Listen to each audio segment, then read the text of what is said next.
Nessuno lo nomina esplicitamente all'inizio, ma dopo un po' arriva a dare sapore a tutte le conversazioni, come fosse una spezia. Nella città della Fashion Week, della Design Week, della Music Week, in corso, poi ci torneremo, siamo in piena Derby Week. Nella città degli anglicismi, spesso e volentieri inventati, provate a chiedere di una location oltremanica, vi rideranno dietro. Le vibrazioni, le vibes, come dicono i cantanti di oggi, sono differenti. La notte prima non ci dormi, questo è sicuro. Più il calcio d'inizio si avvicina, più provi a controllare la tensione, fino ad arrivare al match day, al giorno partita, che per buona parte della città assume routine fantoziane. Vestiti allo stesso modo, pranzo allo stesso posto, con lo stesso menù, vedendo gli stessi amici alla stessa ora. Cerchi di controllare ogni minuto che si avvicina, perché lo sai che poi saranno quei 90 minuti a controllare te. Il tuo umore per la settimana dopo, almeno le conversazioni alla macchinetta del caffè, le chat del tuo smartphone, la delicatezza con cui chi ti vuole bene davvero ti approccerà post partita. Il derby a Milano vale una stagione, ma non in sé. Vale una stagione perché è l'unico, in Italia ma non solo, che è valso scudetti, finali di Champions, coppe, supercoppe. Una finestra aperta su tutto il resto del mondo, proprio come la città. È anche l'unico al mondo, o giù di lì, dove i tifosi si trovano assieme prima e dopo la partita. E la composizione cromatica allo stadio, curve a parte, è a macchia di leopardo. Impensabile ad altre latitudini, possibile nella più europea delle città italiane e la più italiana delle città europee. Questo non stempera affatto la rivalità, se possibile, anzi, la inasprisce ancora di più. Chi è in casa conta relativamente, si sono visti 5-1 e 0-4, 2-4 e 0-6. Milano non può che guardare avanti e il calcio non fa eccezione. Il derby più importante, facilissimo, il prossimo. E il prossimo è quello di domenica sera.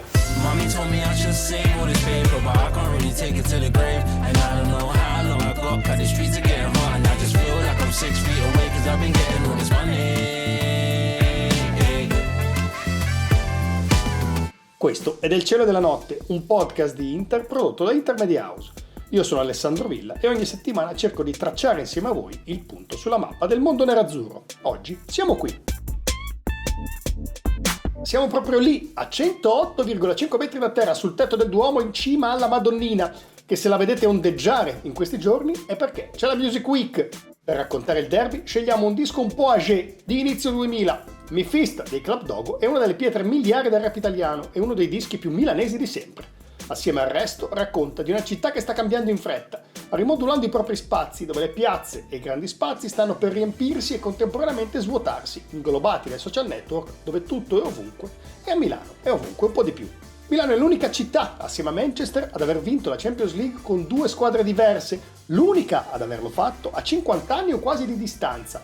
All'inizio erano gli anni 60, 1963 e 69, il Milan alza al cielo 2 volte la Coppa dei Campioni, l'allenatore è sempre quello, Nereo Rocco, per tutti il Paron, inventore di un certo qual calcio all'italiana, o pane e salame, e formidabile battutista. Che vinca il migliore? Speriamo de no, la fulminea risposta in dialetto a un cronista che gli augurava buona fortuna prima di un match. Degnissimo avversario come allenatore era Elenio Herrera, inventore, probabilmente, dell'allenatore stesso come figura carismatica, magnetica, quasi messianica. Cartelli negli spogliatoi, interviste provocatorie nel bel mezzo degli allenamenti, gestione in prima persona di tutto quello che c'è attorno alla squadra. E Coppa dei Campioni, 2 anche qui con in aggiunta la beffa di una finale persa. E come battutista, anche qui, valeva almeno Nereo Rocco. Chi non dà tutto, non dà niente, come direbbe qualcuno a Milano, frase da tatuaggetto. Ancelotti e Mourinho nel nuovo secolo si sono mossi abilmente in quel solco, tornando ad alzare la coppa al cielo del naviglio. Milano d'Europa, mai come allora. Le panchine da sempre scottano e contano. Non farà eccezione domenica sera. E se per Allegri il derby è qualcosa di iniziato bene, ha proseguito molto peggio, ha vinto i primi 3 e poi fatto un punto nelle 4 gare successive, per Chivu è qualcosa di ben presente. Il primo derby non si scorda mai e chissà se nell'addormentarsi sabato sera il tecnico interista si ricorderà del 23 dicembre 2007. Qualche mese prima i Club Dogo hanno pubblicato Vile Denaro, che ancora una volta fotografa bene la città e forse anche le 2 squadre, in quel momento decise a contendersi la supremazia cittadina a colpi di milioni anche sul mercato. Inter e Milan si trovano di fronte a 2 giorni da Natale e la prima cosa che fanno gli interisti è battere le mani. L'applauso è infatti per i cugini, che qualche giorno prima sono stati incoronati campioni del mondo. I nerazzurri concedono loro il Pasillo de Honor, tradizione mutuata dalla Spagna in cui si omaggiano i rivali vincitori di un grande traguardo. Il derby di Milano è sempre stato questo, uno slancio a superarsi a vicenda. I trofei altrui diventano benzina per i rivali. Non fa eccezione quell'Inter e quel derby dove i campioni d'Italia sfidano i campioni d'Europa e del mondo. Bravi voi! Adesso però vi facciamo capire chi comanda davvero. Più o meno questo è il messaggio interista. Eppure a passare il Milan con una magia di Andrea Pirlo sul calcio di punizione. Lì però l'Inter va a testa bassa, pareggio di Julio Cruz, su cui poi torneremo, e gol di Esteban Cambiasso, con decisivo contributo di Dida. E Cristian Chivu?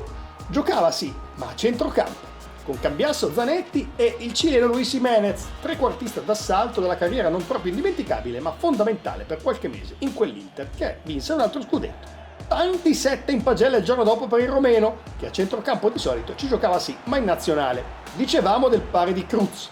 Un gol di rabbia più che di tecnica in cui Julio, attorniato da una selva di gambe rossonere, ha la lucidità di caricare un siluro di mancino, tenere basso il pallone e trafiggere Dida, cambiando così l'inerzia del match.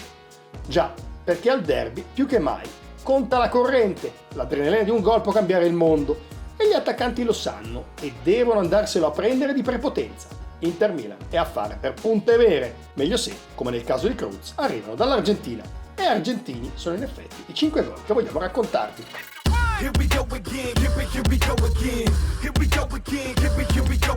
Hernan Crespo aprì le danze nell'ottobre del 2006 in uno dei derby più spettacolari di sempre per nomi dei marcatori e qualità delle due squadre.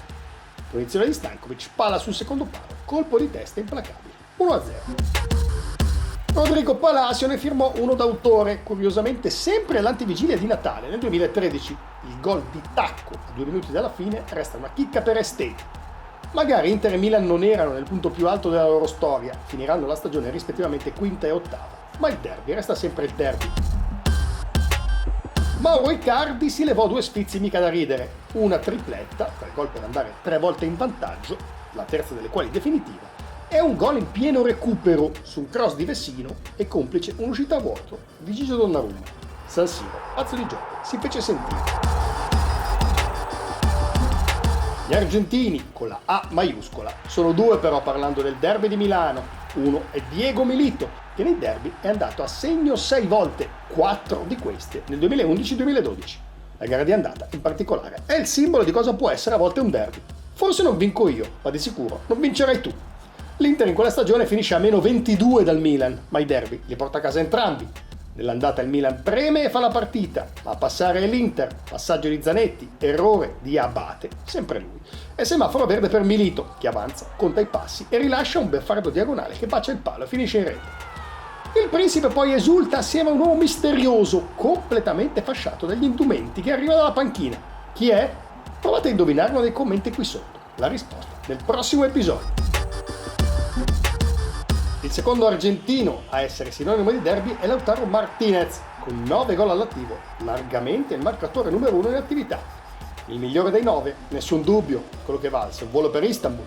Quello stranissimo balletto del pallone tra Lukaku e Lautaro, con Gosens terzo incomodo incerto sul da farsi, che venne rapidamente interrotto dalla cannonata del numero 10 nerazzurro sul primo palo. Il rumore che seguì fu uno dei più intensi mai sentiti nella nostra vita.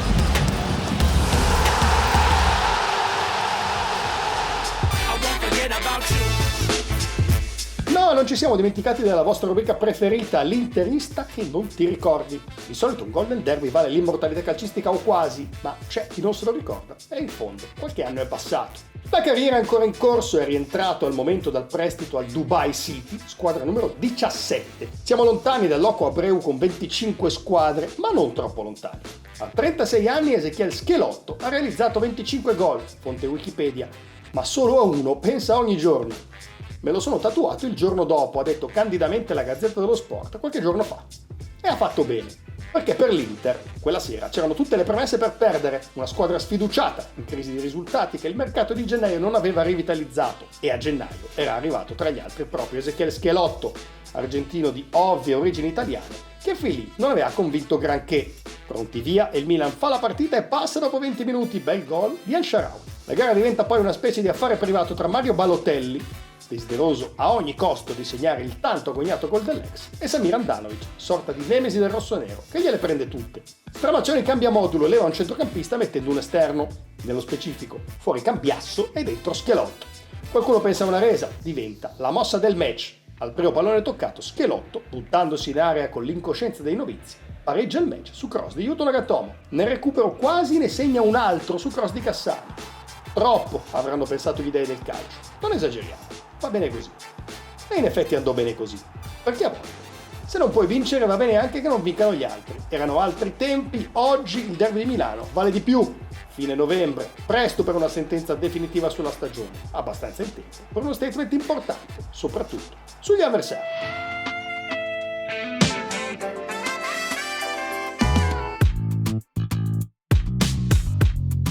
Il cielo della notte è un podcast prodotto da Intermedia House. Se vi è piaciuto, e anche se vi è piaciucchiato ma pensate che la prossima puntata sarà sicuramente un filo meglio, cliccate la campana che trovate appena sotto il titolo del podcast su Spotify per non perdere neanche un episodio e darci 5 stelle. Mommy told me I should save all this paper, but I can't really take it to the grave. And I don't know how long I got, 'cause the streets are getting hot and I just